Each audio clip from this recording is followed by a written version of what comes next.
Continuando con la explicación del componente aire, vamos a dar inicio a la explicación de la segunda parte, identificación y efectos de los principales contaminantes atmosféricos. En este capítulo se han de describir los efectos y los impactos de estos contaminantes en la salud humana, en la biodiversidad y además de sus efectos e impactos en aspectos globales. Vamos a ver una estadística, un estudio epidemiológico, gracias en Londres principalmente a los casos de mortalidad debido a la presencia de smog en Londres. Los días en 1952 del 5 al 9 de diciembre se encuentran picos donde se supone que se incrementan las muertes, ¿no? Sin pensar básicamente qué clase, la clase de individuos con los que fallecieron. Pero lo que sí es alarmante es que esos mismos días se encuentran picos también de dos contaminantes principales, del dióxido de azufre y del gas, del smog, ¿no? El gas gris. Entonces, esta estadística nos muestra que gracias a la contaminación atmosférica se generan episodios ambientales y que, como en Londres, generan la muerte de los individuos.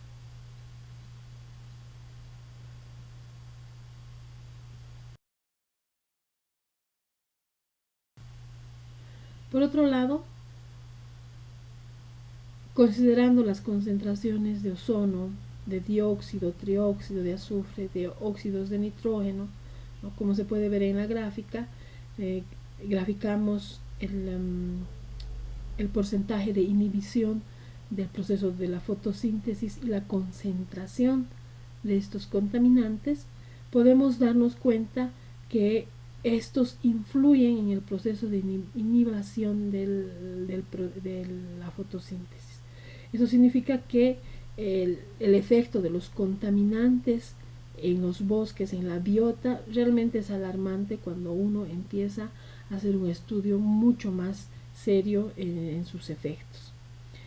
De principio vamos a generar una apariencia, una enfermedad en la vegetación, como al final teniendo un efecto mucho más importante, que es la muerte de los bosques. Ahora, encontrar cuál de estos contaminantes es el principal motivo para la muerte de los bosques, en realidad se ha descubierto que existe un sinergismo. Eso significa que todos aportan a ese efecto.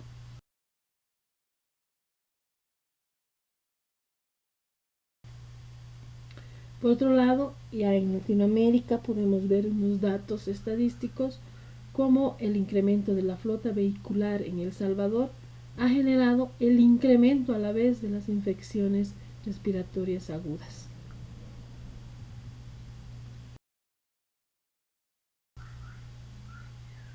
Vayamos a estudiar individualmente a cada componente o a cada contaminante. El monóxido de carbono, que está conformado por un átomo de carbono con enlace doble con el oxígeno. Su apariencia es un gas sin color, sin olor y sin sabor, inflamable y explosivo.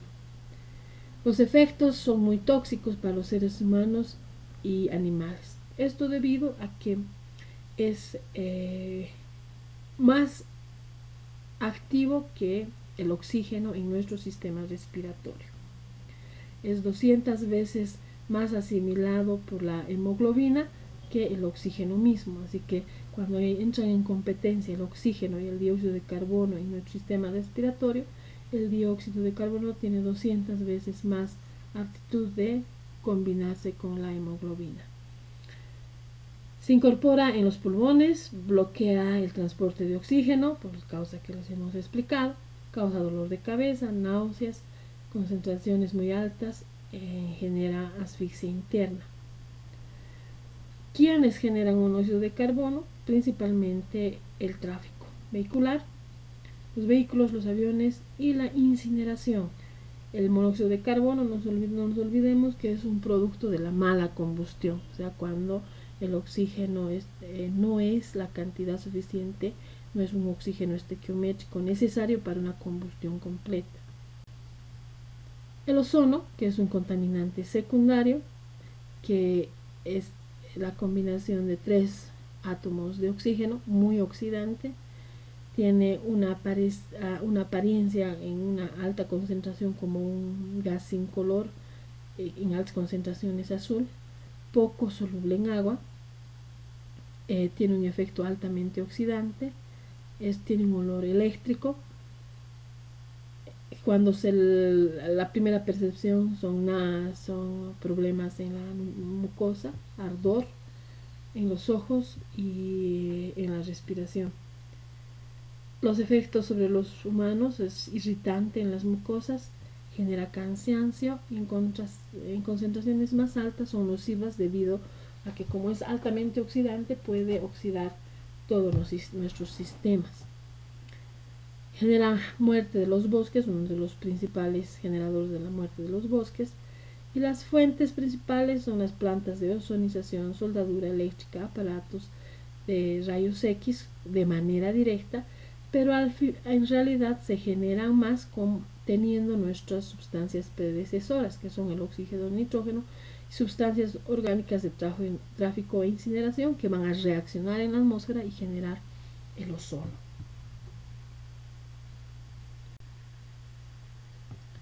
El dióxido de azufre es un gas sin color, de olor penetrante, generalmente genera irritación en los ojos y en la respiración. En las plantas genera daños en las hojas, también es uno de los promotores de generar la muerte de los árboles, genera una corrosión en los materiales y en la atmósfera se genera, o las fuentes de emisión principalmente son los procesos de combustión, donde los combustibles tienen como impureza el azufre, donde existe una oxidación, a la vez se puede precipitar como polvo seco, pero con el tiempo en la atmósfera y gracias a la presencia del agua se genera la lluvia ácida. Los óxidos de nitrógeno, principalmente el monóxido de nitrógeno, que a la vez es más inestable y se genera el dióxido de nitrógeno, y también podemos encontrar el monóxido de dinitrógeno, que es un gas hilarante, aparece como un gas corrosivo de color marrón. Es el único gas contaminante que puede fácilmente ser identificado. Los efectos del dióxido de nitrógeno en el hombre es que es altamente nocivo y daña las mucosas. Las fuentes principales son los motores de combustión, la producción de fertilizante y las plantas de incineración. Esto se debe gracias a las temperaturas elevadas de combustión, ya que el aire, al tener presente el nitrógeno, oxida con el oxígeno comburente y se generan los óxidos. Los metales pesados presentes siempre en la atmósfera, generalmente se define como metal pesado aquellos metales cuya densidad supera los 5 gramos por centímetro cúbico. Estos son principalmente el plomo, el cadmio, el cromo, el hierro, el cobre, manganeso, níquel, mercurio, estaño y zinc. En la atmósfera se presentan en trazas, o sea, son cantidades muy pequeñas que necesita esencialmente la vida. Los efectos, cuando se elevan las concentraciones, principalmente radican en hombres, animales y plantas. ¿Cómo se generan o cómo pasan a formar parte de la atmósfera? Generalmente la actividad antropogénica libera estas partículas pequeñas de metales y a la vez estos se van sedimentando y generan ciclos en la cadena alimentaria de tal manera que siempre están presentes. El cadmio uno de los metales pesados más importantes y más peligrosos en el planeta. Está presente en algunos componentes químicos industriales y los efectos principales que genera son daños en los riñones, en el hígado. Por su acumulación genera la enfermedad de Itai, que es una enfermedad donde el cadmio desplaza el calcio, generando problemas en los huesos.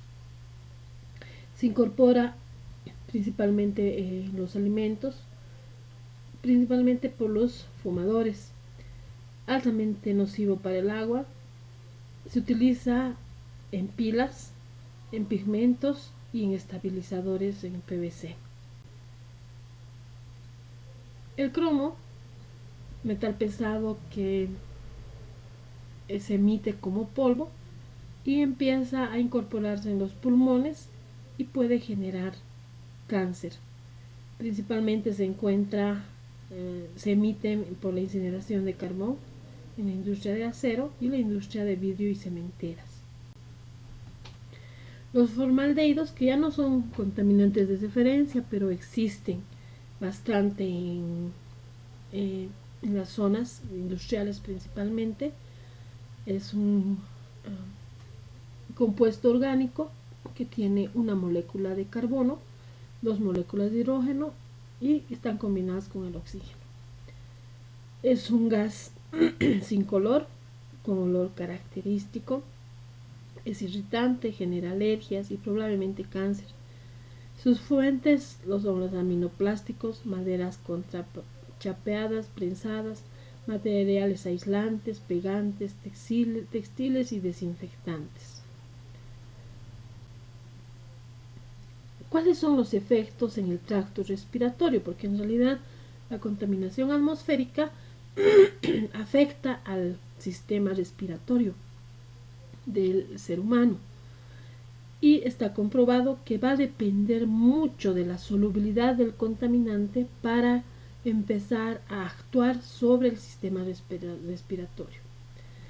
Por ejemplo, las sustancias como el amoníaco, el ácido clorhídrico, los formaldehídos, los cloruros, etcétera, etcétera, tienen una solubilidad alta.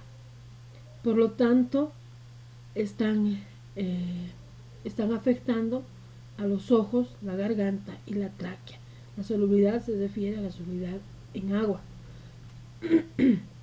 El dióxido de azufre, el cloro gaseoso, el bromo y estos componentes tienen una solubilidad media, ¿no? Lo que significa que no se disuelve, puede penetrar mucho más en el sistema respiratorio y afecta a los bronquios.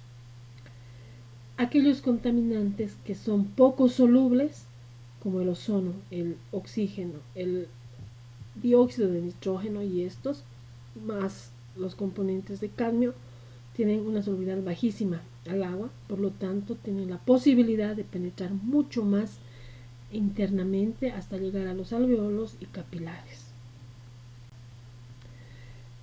Por otro lado, el tamaño de partícula del polvo o del contaminante también genera un efecto en el tracto respiratorio humano, que dependiendo de su tamaño vamos a poder ver en qué órgano va a estar afectando. Si nosotros graficamos el rango de precipitación respecto al diámetro de partícula, podemos encontrar que las partículas más grandes tienen una posibilidad de precipitación más elevada y que las partículas más pequeñas en realidad no precipitan, por eso se llaman material suspendido. Están flotando en el aire y tienen la posibilidad de llegar a órganos mucho más internos de nuestro sistema, ¿no? Las partículas grandes se quedarán retenidas en los orificios de la nariz, en los vellos que tiene la nariz. Ya empiezan a crecer las partículas, entregan a los pulmones, a los bronquios, pero si son mucho más pequeñas pasarán a los alveolos. Es más, estaremos pensando que pasarán al torrente sanguíneo directamente.